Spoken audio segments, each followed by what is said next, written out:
여러분 안녕하십니까? 오늘은 5개 부처 장관 후보자의 인사청문회가 동시에 열렸습니다. 예상대로 정책 역량보다 주로 과거 처신이나 가족 관련 의혹이 검증대에 올랐는데요. 박준영 해수부 장관 후보자는 부인이 사들인 도자기와 장식품을 두고 야당의 공격이 집중됐습니다. 집이 궁궐이냐는 겁니다.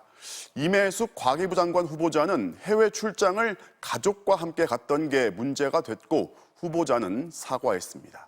먼저 이기주 기자입니다.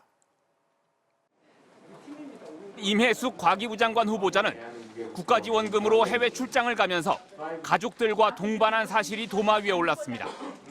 부적절하다는 비판이 여야 모두에서 이어졌습니다. 이화여대 교수들은 다 그렇게 가족을 대동하고 학교에 가는 게 당연합니까? 대한민국의 관행으로 보면 공적인 활동을 갈 때 가족을 대동하는 문제에 대한 국민적 정서가 열려 있지는 않은 건 사실입니다. 임 후보자는 사려 깊지 못했다고 사과하면서도 가족 체류비는 사비로 충당했다고 해명했습니다. 하지만 호텔 투숙비는 자신의 출장비로 지급했다는 논란에 다시 직면했습니다. 그때 배우자랑 가셨을 때 같은 호텔방 숙식했습니까? 따로 잤습니까? 무상 숙박, 그죠? 어차피 혼자 출장을 가도 방을 하나 얻어야 되는 건 동일해서 저희가 그렇게 했는데 사려 깊지 못한 면이 있는 것 같습니다. 자신의 제자 논문들의 남편을 공저자로 18차례 올렸다는 논문 내조 논란에 대해선 강하게 부인했습니다. 실제로 공동연구를 수행을 했기 때문에 그런 경우에만 논문의 저자로 이름을 올렸습니다. 하지만 자녀 이중 국적 문제, 종합소득세 지각납부, 국가과학기술위원회 이사장 지원 당시 당적 보유 논란까지 더해지며 사퇴하라는 야당의 공세에 사퇴할 정도는 아니라는 여당의 진땀 방어가 이어졌습니다. 박준영 해수부 장관 후보자는 부인이 영국에서 도자기 장식품들을 1,200여 점 반입하고 카페를 열어 팔기까지 한 의혹에 대한 비판이 이어졌습니다. 외교부에 확인해 보니까 후보자가 참석한 시절 지냈던 거처가 100제곱미터예요. 그럼 30평 정도밖에 안 돼요. 그럼 궁궐에서 살았어요? 영국에서? 국민들의 눈높이나 감정이나 정서에 부합되지 않는다는 것도 저는 그것도 문제다라고 생각하니까 좀 사려 깊게 앞으로는 그런 걸 좀 주의를 했으면 좋겠다. 송구하다며 자세를 낮춘 박 후보자는 관세 미납 등 절차적 문제를 시정 조치하고 부인의 카페 영업도 접겠다고 밝혔습니다. 불미스러운 일이 발생한 게 된 데 송구하다는 말씀을 다시 한번 드리고요.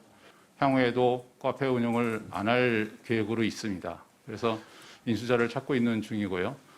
임혜숙, 박준영 두 후보자에 대한 자질 논란이 거센 가운데 정의당은 국민의 눈높이에서 납득이 어려운 후보자라는 사실상 부적격 의견을 내놓았습니다. MBC 뉴스 이기주입니다. 노형욱 국토부 장관 후보자는 공무원 대상으로 특별 분양을 받은 세종시 아파트를 살지도 않다가 팔아서 2억 원 넘게 시세 차익을 본 걸 두고 사과했습니다. 그런가 하면 고용부 장관 후보자 청문회에서는 이례적으로 경의를 표한다는 야당 의원의 칭찬이 나왔습니다. 이어서 신수아 기자입니다. 청문회 시작부터 관사재테크 공방으로 달아올랐습니다.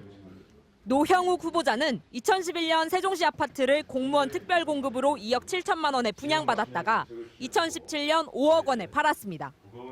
이 기간 동안 단 하루도 살지 않았는데 특별공급이라 취득세 등을 면제받고 매달 20만 원씩 이주 지원비까지 받은 게 논란이 됐습니다. 제가 볼 때는 이건 갭투기입니다. 갭투기. 거의 2배 되는 80% 시세 차익을 남긴 거 아닙니까?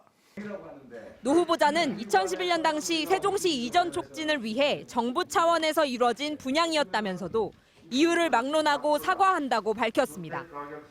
지금과 같은 부동산 시장의 상황 그리고 국민들께서 생각하시는 그런 선에서 본다면은 굉장히 송구하다는 말씀을 드리고 싶습니다. 노 후보자는 또 자녀 학교 문제로 서초구로 위장 전입했던 것도 부적절한 주소 이전이었다며 사과했습니다. 부동산 정책 실정에 대한 성토도 잇따랐습니다. 우리 정부 들어와가지고 25번인지 6번인지 대책을 내놨다. 이렇게 20몇 번씩 대책 내놓는 것 자체가 좀 비정상이죠. 그죠? 횟수가 너무 많은 것 같습니다. 주택값이 많이 올랐기 때문에 그 부분이 굉장히 아쉽다 이렇게 생각합니다. 노 후보자는 실수요가 있는 지역에 공급이 이루어지지 않았고 저금리 같은 유동성 문제가 주택가격 급등 원인이 됐다고 진단했습니다. 그러면서 이사 대책 등 도심 주택 공급 추진을 강조하고 공시가격 현실화는 이어가되 세금 부담 완화를 단계적으로 논의할 필요가 있다고 밝혔습니다. 이례적으로 도덕성 논란이 제기되지 않은 안경덕 고용노동부 장관 후보자 청문회에선 이색적인 장면이 나왔습니다. 비리 문제 같은 거 이야기하면 서로 참 민망한데 그렇지 않게 살아주셔서 참 고맙습니다. 반면 문승욱 산업통상자원부 장관 후보자는 두 자녀의 증여세를 탈루했다는 의혹에 대해 사과했습니다. MBC 뉴스 신수아입니다. 불가리스가 코로나 억제에 효과가 있다고 홍보를 했다가 역풍을 맞은 남양유업. 오늘 남양유업의 홍원식 회장이 대국민 사과를 하고 회장직에서 물러났습니다. 2013년 이른바 대리점 갑질 사태 이후 계속 내리막길을 걷고 있는데 업계에서는 총수일가 중심의 폐쇄적인 기업 문화 때문이라는 지적이 나오고 있습니다. 이남호 기자가 취재했습니다. 남양유업 홍원식 회장, 숱한 논란에도 한 번도 모습을 드러낸 적이 없는 운둔의 경영자였습니다. 오늘 홍 회장이 직접 대국민 사과를 했습니다. 불가리스 논란으로 고발된 지 보름여 만입니다. 회사의 성장만을 바라보면서 달려오다 보니 구시대적인 사고의 틀에서 벗어나지 못하고 홍 회장은 회장직에서 사퇴했습니다. 자식에게도 경영권을 물려주지 않겠다고 했습니다. 그러면서 그동안 있었던 사건들을 하나씩 거론했습니다. 저희 외조카 황하나 사건 필요한 조치를 취했어야 했는데 많이 부족했습니다. 남양유업은 창사 이후 최대 위기를 맞았습니다. 불가리스가 코로나에 효과가 있다고 홍보했다가 식품표시법 위반으로 고발당했고 생산량의 40%를 차지하는 세종공장은 영업정지 위기에 몰렸습니다. 이런 일이 처음은 아닙니다. 2010년 커피 믹스 시장에 뛰어들면서 카제인 나트륨 없는 고급 커피라고 광고했는데 첨가물 카제인 대신 무지방 우유로. 알고 보니 카제인은 우유에도 들어있는 무해한 물질이었습니다. 2013년에는 본사 직원이 대리점에 물량 밀어내기를 하며 갑질과 폭언을 한 사실이 드러나기도 했습니다. 황골탈퇴의 자세로 인성교육 시스템과 영업 환경을 대대적으로 재정비하여 이 사건 이후 남양유업의 매출은 내리막길을 걸었습니다. 지난해에는 매출 1조 원이 무너졌고 771억 원의 손실을 기록했습니다. 결국 대리점과 낙농가들에게 고스란히 피해가 이어져 폐업이 속출했습니다. 업계에서는 남양유업의 기업 문화를 원인으로 지목합니다. 홍원식 회장 한 사람의 지분이 과반을 넘고 사내이사 4명 중 3명은 일가족입니다. 2명의 사회이사도 별도의 위원회가 아니라 가족이사회가 직접 뽑습니다. 견제장치가 없는 겁니다. 외조카가 마약 사건에 연루되는가 하면 지난해에는 홍 회장이 홍보대 행사를 시켜 경쟁업체를 비방하는 댓글을 달게 한 혐의로 경찰 조사도 받았습니다. 전문 경영인을 대표이사로 내세우고 사회적 책임을 다하겠다며 지난달에는 ESG 위원회까지 출범시켰습니다. 하지만 이런 오너 중심 문화는 바뀌지 않았고 그 전문 경영인도 어제 사퇴했습니다. 홍 회장이 경영에서 손을 떼겠다고 발표하자 남양유업의 주가는 전날보다 10% 가까이 폭등했습니다. MBC 뉴스 이남호입니다. 세계적인 부호이자 자선 사업가죠. 빌 게이츠 전 마이크로소프트 회장과 부인 멀린다 게이츠가 결혼 생활 27년 만에 이혼을 발표했습니다. 그동안 자선재단을 통해서 전 세계 빈곤 퇴치, 또 백신 개발 같은 보건 사업에 기여를 해왔기 때문에 사생활을 넘어서 세계적인 파장이 있을 것으로 보입니다.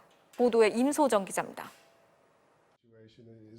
빌 게이츠 전 마이크로소프트 회장과 부인 멀린다 게이츠는 트위터를 통해 결별 사실을 알렸습니다.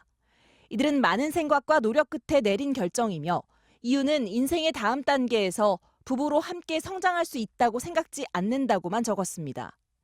CEO와 마케팅 매니저로 사내에서 만나 27년을 함께 해온 게이츠 부부. 이혼 발표가 단순히 사생활에 머물지 않는 건 빌 앤 멀린다 게이츠 재단 때문입니다. 빌 게이츠는 1998년 반독점 소송을 당하면서 독점 자본가라는 비판을 받았는데 부인의 설득으로 2000년 재단을 설립하고 자선 사업가로 변신합니다. It's important because it's the start of our marriage, but also some of the insights that led to the foundation.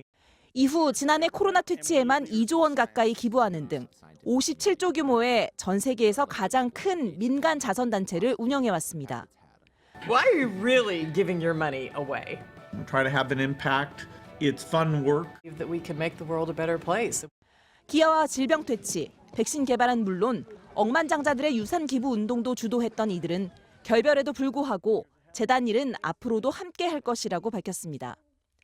하지만 미국 언론들은 두 사람의 이혼으로 전 세계 자선 사업과 공중 보건에 후폭풍이 있을 것이라고 우려했습니다. 자산이 160조가 넘는 빌 게이츠의 재산 분할도 관심을 모으고 있습니다. 전문가들은 2019년 베이조스 아마존 회장이 전 부인과 우리 돈 약 39조 2천억 원을 나눴던 전례를 언급하며 천문학적 재산 분할이 있을 것으로 전망하고 있습니다. MBC 뉴스 임소정입니다. 한강공원에서 실종됐다가 숨진 채 발견된 대학생. 오늘 사건 현장 근처에서 수상한 휴대전화가 하나 발견됐지만 이번 사건과 관련이 없는 것으로 조금 전 확인됐습니다. 갈수록 미궁에 빠지는 이번 사건의 진상을 밝혀달라는 여론은 갈수록 뜨거워지고 있습니다. 정상빈 기자가 보도합니다. 지난주 일요일 새벽 한강에서 친구와 술을 마시다 실종됐던 손정민 씨. 실종 장소 인근에서 빨간색 아이폰이 발견돼 함께 있던 친구 A씨의 것이 아니냐는 추측이 나왔습니다. 하지만 경찰 조사 결과 이번 사건과는 무관한 휴대폰으로 확인됐습니다. 손 씨가 실종된 경위가 좀처럼 드러나지 않으면서 명확히 조사해달라는 목소리도 커지고 있습니다. 사망의 진상을 밝혀달라는 청와대 국민청원에는 하루 만에 20만 명 넘게 동의했습니다. 또 유가족 측은 오늘 서울중앙지검에 방문해 수사를 촉구하는 진정서를 냈습니다. 증거가 없어지기 전에 강제 수사에 돌입해달라는 겁니다. 손 씨의 아버지는 실종 당시 같이 있던 A씨가 신발을 바로 버린 점, 부모와 함께 찾아 나서면서도 손 씨 가족들에게 바로 연락하지 않은 점 등의 의문을 제기하며 철저한 수사를 촉구하고 있습니다. 이에 대해 검찰 관계자는 수사 상황을 지켜보겠다는 입장을 내놨습니다. 함께 있던 A씨에게 관심이 집중되면서 A씨의 친척이 전직 고위 경찰 간부라거나 유명 대학병원의 교수라는 등의 소문도 등장했습니다. 파문이 확산되자 해당 전직 간부와 대학병원 측이 사실이 아니라는 입장을 직접 밝히기도 했습니다. 경찰은 손 씨의 휴대폰에 대한 포렌식을 진행 중인 동시에 당시 한강공원에 출입한 차량을 찾아 블랙박스와 목격자를 확보하는 데 주력하고 있습니다. MBC 뉴스 정상빈입니다.